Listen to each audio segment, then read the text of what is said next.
Hi John, I thought I'd put this little video together so you can see how I was feeding and what mechanisms I used to be able to pass all the food and drink and everything else to me.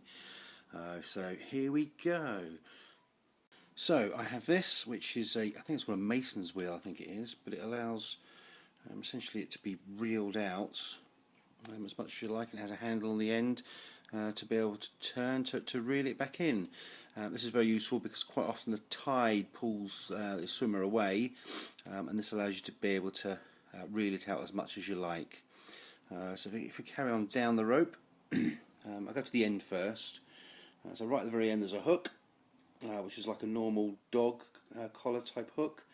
Then we have this band going up. There's another hook here, so there's two hooks essentially, approximately 6 inches apart.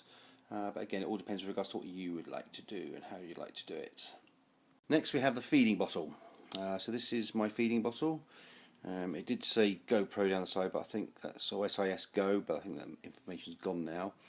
I would normally have it water up to 500 ml up here. It was double concentrate SIS Go I was using. Quite often I'd only drink maybe 150, 200, but by having it all totally full up I had the option to be able to drink it all if I needed it when I needed it.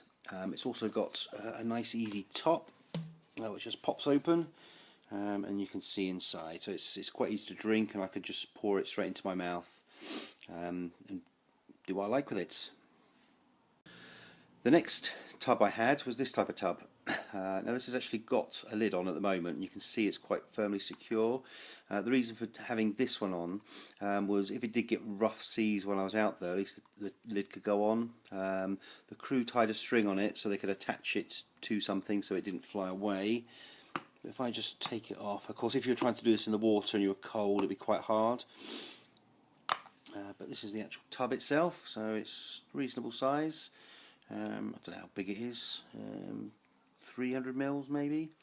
I don't know what that is in imperial size, but you can see I can quite easily get my hand in. Oh yeah, there's my broken finger by the way. Get my hand in, scoop out whatever's in there, or just pour it straight down and drink it. Next is how do we actually get the bottles onto the rope? Well, I decided to buy these small cat collars. I got about 6 of them all together, all roughly the same, but they are. I can't do it with my finger because it's sore. Yeah, but they're flexible, and they can attach to the actual bottles quite easily.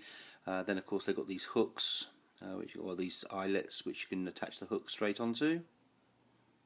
Here's one attached. You can see the little eyelet there. I always had the eyelet by the water, by where the drinking nozzle was. The reason for this, because then it will always lay the same way, and I always knew it would be the same.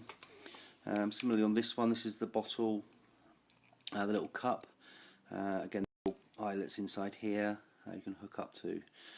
So when you connect it up, so you end up looking something like this. You can see it's attached, so it's spinning around at the moment. Of course, if it was full of liquid, it would appear a little bit better, and also the lid was on only when it was rough water, or when I had a little cup at the top, as you can see here. You can see this one's balanced quite well, and of course everyone that's got liquid or rice pudding or custard or anything else in, it floats quite well. When I came to pick it up, of course I'd go for this beaker first, pick this up, and this quite often would have the lid on, so it could go underwater, get whatever I needed out of here, then go for the drink afterwards. Hope that makes it easy. And as you can see, this is the contraption I used. Just dangled away from here, and my crew allowed it to come across.